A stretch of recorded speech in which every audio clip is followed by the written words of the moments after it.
All right. I wasn't sure if this was going to happen or not because I just want to make sure he's feeling all right. Apparently, he's feeling well enough to be up with us on the phone this morning. Lee County Commissioner Brian Hamman joining us on Daybreak. How are you this morning, Brian? Hey, good morning, Drew. I'm feeling pretty good this morning. Actually, this was probably the first morning I woke up and I was like, wow, my sinuses feel clear. You can breathe right out of bed when you wake up. So that is a good sign. Wow. All right. Well, that's great to hear. So, for those that don't know, obviously last week you announced that you tested positive for COVID-19. So, describe to everybody what it's been like for you, Brian. Well, it's been interesting. So for me and my wife, we did both test positive. It's been a lot like a sinus infection. In fact, Drew, I've heard from many friends who've reached out to me and called me and told me about their journey with COVID-19, and they said the same thing. They said that initially they all thought it was a sinus infection. The real key for us, what tipped us off, was I lost my taste and my smell. And I mean, it is a complete loss. It is a really weird experience to not be able to smell your coffee in the morning or smell the soap when you're washing your hands. I mean, it was completely gone for about 7 days. And then when you eat food and you can't taste it, I mean, you just get the textures. It's really weird. You can tell that you've got food in your mouth, but you can't taste it at all. And so it kind of really takes the fun out of eating. That's for sure. And, I would say I'm on like day 10 now, and my sense of smell and taste is about 25% back. But I read that a lot of people who have COVID-19, some of them can take months, unfortunately, to get their taste and smell back. So that is not something I'm looking forward to. I'm praying it comes back a lot quicker than that. Yeah, but clearly you sound great. Your wife she's doing all right. Go ahead. Yeah, she's doing good. Thanks for asking about her. Yeah, I mean, we both had very similar, like I said, sinus infection type symptoms. Your sinuses feel a little stuffed up. Your voice gets a little hoarse. You have all of that. She had a little bit more than me. She did have a cough for a couple days early on, but her cough seems to be completely gone now. And one of the things she had that I've heard a lot of people who have this talk about is, their heart rate would get up really easy, like doing simple activities, walking around the house or whatever would really just get your heart rate up really fast. And she'd have to sit down and rest. And so she had that for a couple of days, but that seems to really be gone now too. So she's on the right side of it. We're both on the right side of it. And I guess the clock will start here. They say 10 days past your positive test. If you can be symptom free for 3 days after that, then they'll let you out of your quarantine. So we're hoping to get there. Now, medicine wise, did you do have you done anything special? Have you done? It's just kind of just toughing it out. I mean, because and that's the other thing, Brian, too, is your case and your situation is different than others. It's something that again just emphasizes how the virus affects people differently. Yeah, it definitely does affect people differently. For us, it was very much, they said, it's a virus. It will run its course. You're both young and healthy. If you get into any kind of trouble with shortness of breath, call us and we'll take care of you, take you to the hospital. But thank God we didn't need any of that. Yeah. They basically just said, you're young, you're healthy. This is a virus. Your immune system will kick it out. It's going to take you about 14 days to beat it. And so that's what it's been for us. We've been taking some extra, elderberry and vitamins, and I know zinc is an important one to take. So we've been taking things like that. And I sit on my lanai and get some fresh air, and that seems to really help too. Yeah. Lee County Commissioner Brian Hamman joining us on Daybreak 92.5 Fox News. As you know, or may not know, last week announcing to everyone that he did test positive for COVID-19, 10 days in now. As he sounds like things are coming around. He's starting to get that sense of smell and taste back a little. I mean, 25% is better than no percent for sure. But right. But Brian, let me ask you this. As trying to see the best way of putting this, as you have had it now for 10 days, as you were talking about it in the past, and in your position as a commissioner, and a lot of what you see and hear. So what have you taken away now from the experience? Where what has anything like what are you thinking now? What are your thoughts about the virus? Well, that is a good question. So I have always been, optimistic here. That's just kind of my natural state of being, and I've been beat up pretty hard for being optimistic throughout this crisis. But look, this so a lot of people, the majority of the people who are my age, especially who have this, are going to have this kind of mild case of it like I have. And that is a good thing. That is a very good thing that we're not going to need to use any healthcare resources and we should be able to beat this thing. The thing that I am deeply concerned about is right now I do have more than 300 of the residents that I'm called to serve as their county commissioner in the hospital with it. And, there are people, if you look at the hospitalizations really start at the age of 45 and kind of work their way all the way up to 85. I mean, there are definitely younger folks who have been hospitalized with this. In fact, 91 of them between the ages of 45 and 54 throughout this crisis, just here in Lee County alone. So I worry about that, and I worry about what can we do to come together to kind of slow the spread of this thing down. I think at the rate it's spreading currently, it is going to be, it's going to continue to cause devastating effects on our economy. And that, of course, will cause other health problems, too. Mm-hmm. And so I just, the one thing that I think about the disease now is I think that it stinks that we can't all just come together to unify against COVID-19 as the enemy and beat that disease together. Yeah. Almost look at it like we're in a war against COVID-19 and we all need to do our part. Yeah. And, interesting you say that, because that's exactly what the president was talking about early on in this war against this enemy, and looking for that unifying moment, that unity to understand what it is we're trying to tackle and eradicate. And instead, to your point, it's sad that it isn't something that we could all come together, that, and of course there are people that listen to this program on both sides that are going to pick and choose who it is that's the problem, quote unquote, or what the problem is, but the fact is that, politics are at play here, and people want to hear from you, from others that have had it. They want to hear the good and the bad and the ugly, all of it. They want all of it in front of them.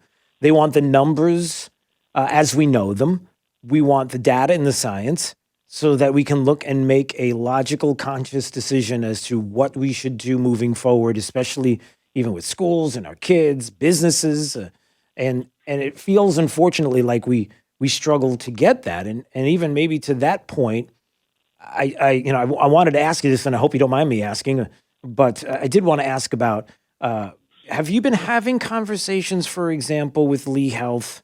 And because it wasn't too long ago where we heard from Lee Health that there was a concern about ICU beds and capacity, and the media jumped all over that, and then it was and then they kind of went back on that a little bit. They kind of stepped that back, and to say that it maybe wasn't as portrayed about the beds and what was happening there. And I know, obviously, in your condition, I wouldn't blame you if there were days where you're just like, look, I just need to relax and stay away from. But have you been in contact? Because it sounds to me like you haven't stopped hardly working at all. You're just still going. No, I know, and I'm going to get yelled at for this, but no, I haven't stopped working through this whole thing. I've got to, I'm in a big position right now during the middle of a global pandemic, and I'm trying to do what I can to do my part to serve the people. So, yeah, I talk to Lee Health daily. They update me daily on the status of their resource usage and where they're at on beds and where they're at on patients every single day. And I thank them so much for that transparency and that communication. Lee Health also works with us daily through our emergency operations center. They have a seat inside of the emergency operations center where they communicate with us daily about their needs. So that's all very good news. Yeah. With Lee Health, one of the problems they face is, on top of, and before there was ever a global pandemic, there really was a nursing shortage. So now Lee Health is faced with, they've got almost 1,600 beds that they're licensed to use, that they have the ability to use, but they've got only enough staff right now to man 1,300 of those beds. And so they're working very aggressively to try and increase their staff. And we talked Friday about their plans to increase their staff, and they're working very hard on that. The county's here to offer whatever support we can to help them get fully staffed. So the good news is at Lee Health, it's not necessarily a real estate problem. They've got infrastructure and facilities to accommodate more patients. It's a staff problem right now, and we're trying to get them staffed up to help, unfortunately, answer this rise in hospitalizations. And Drew, this is one of the things I'm alarmed about. And I don't say this to be a fearmonger. I don't say this like they do on the news every night to kind of get your attention. But I do say this because I think it's something people should be aware of. Mm-hmm. About a month ago, we were seeing about 100 hospitalizations a day. Currently, we're seeing about 300 hospitalizations a day. It tripled in a very quick time. And it got my attention, and I think it's something that should get all of our attention, not in a fear-mongering way, but it's something we should be aware of. But how, and the question becomes how many of those have been COVID patients? And those were just COVID that I'm talking about. So just a jump from 100 to 300. And the age groups of those individuals were older. Well, do we know? Definitely. Here's the breakdown. I know the all-time hospitalization breakdown. So in the 85-plus category, you've had 142 full admitted. In the 75 to 84 category, 125. Mm-hmm. But when you look a little younger than that, in the 65 to 74, you've been at 149. 55 to 64, you've been at 100. And 45 to 54, now we're getting into that really younger group, you're at 91. So we have seen, unfortunately, like I talked about with my wife, where she had kind of that high heart rate and heaviness in her chest. Unfortunately, for some folks, even young folks, that does turn into a situation where they need help breathing, and they get them in the hospital for a couple of days. Sure. Yeah, and I guess, and again, Brian Hamman joining us on Daybreak 92.5 Fox News. Lee County Commissioner, as you know, tested positive COVID-19 10 days in, sounding pretty good, and we're glad to hear that, and his wife as well. Again, Brian, it's not even just the numbers as far as the age groups. It's also the condition of the individual when they get it. Do they have comorbidities? Do they have something that they just found out about? Is it asthma related? Do they have heart issues? Do they have some kind of comorbidity which would mean that they would be more apt to go to the hospital? Now, all I'm saying is that we really do want to have all that information laid out so that we can make the best decisions about, as you know, about the things that people are going to be. I talked about it earlier, and you don't even have to comment on this. I'm just making these comments. Number one, about, for example, the news media who continues to pressure in Collier County, a mask mandate. Well, they already talked about a mask mandate, and they decided not to do it, but yet the news today is saying, well, they're still talking about it. No, they're not. You're still talking about it. They're not, or maybe they are, but it's like this continuation of we're going to get what we want, and this is what we want, and they continue to do this part of it. And then the second part of it has to do, again, with making sure that we have from the hospitals all the information, all the numbers, everything laid out, and it's not for scare tactics or anything else, but it's to inform the public so they know what's happening. And man, and I'll say this again, and you don't have to comment. I'm just editorializing, and I'm going off a little bit on a tangent. But man, does this not speak volumes to why in the world we don't have more hospitals in this area that's not Lee Health? I'm just saying this out loud, sorry, that we'd have other hospitals that would be coming into Southwest Florida, not only because we have an uptick in the amount of people that are coming into Southwest Florida, but goodness, we'd have more beds. we'd have more beds and we would have more people to staff those beds if other hospitals were allowed to come into Southwest Florida. We talked about that during the election last cycle. I mean, what are we doing? So anyway, okay, sorry. Back to you, Brian. back to me. Sorry. Well, hey, Anyway. listen, I agree with you on everything you said, especially about the part where you talked about we need the information. We do. We're all smart people, and we can handle it. We will make good personal health care choices for ourselves, but we need information we can trust, and that's one of the biggest things that people tell me right now is they just don't know who to believe. They don't know what information to trust. So I'll share with you something about the comorbidities that really struck me through this right now. So about 2 years ago, I lost 90 pounds. I was over 300 pounds. I was a big boy. And when I went to get my checkup, my doctor actually wrote on my form, morbidly obese, which that is not a nice thing to be called. Right. So I lost 90 pounds, and I got all the way down to 207, my high school weight, actually, when I played football for the Cape Seahawks.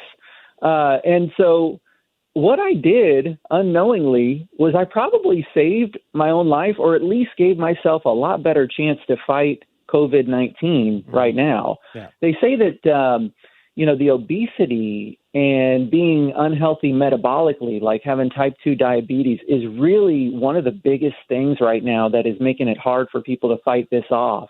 Apparently, it does not play well with the type 2 diabetes and the inflammation that comes along with being obese. And so that was a great thing for me, but I would encourage anybody right now, there's never too late. It's not a bad time to start thinking about your own personal health care and what you could do to start taking off some extra pounds. Look, we're in America. We do. Yeah.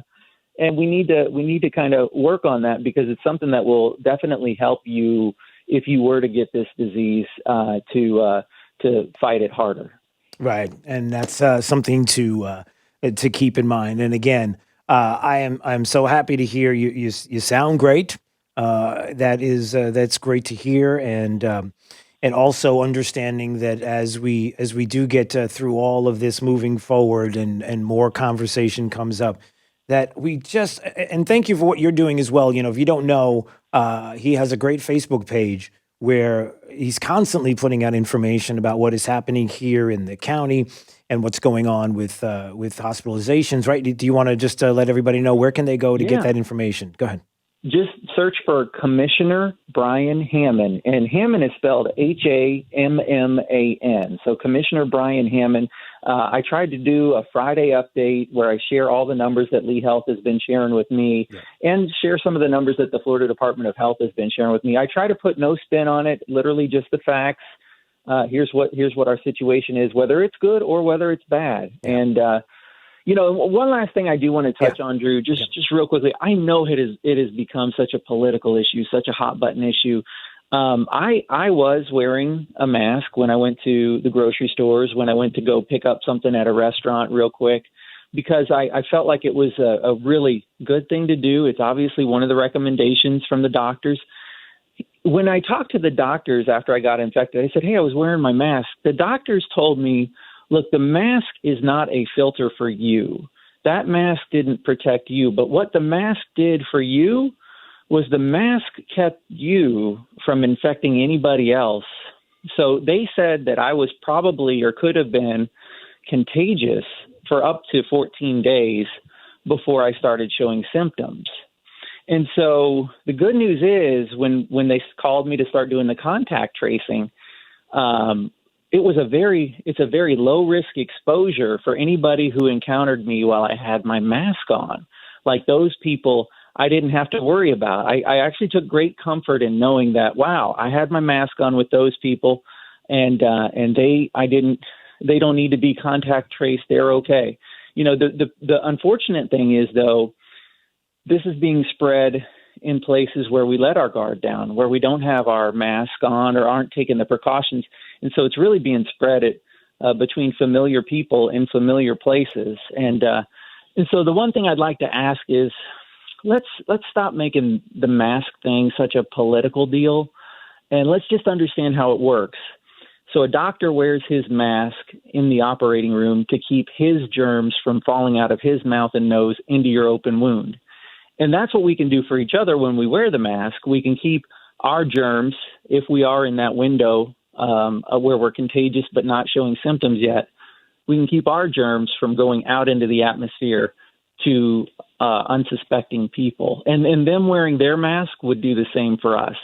And so I know it's a political thing, and I know I'll take a lot of heat for saying that, but I wanted people to understand what the doctors told me about how that's supposed to work. There you go. All right, Brian. Well, listen, it's great to have you on, and we'll speak again soon. And all the best. And glad you're on the mend, and you sound good. And all the best to your wife as well. Oh, thanks, Drew. Appreciate you. All right. Take care. See you soon. All right. Stay break. 92.5 Fox News. Right all along.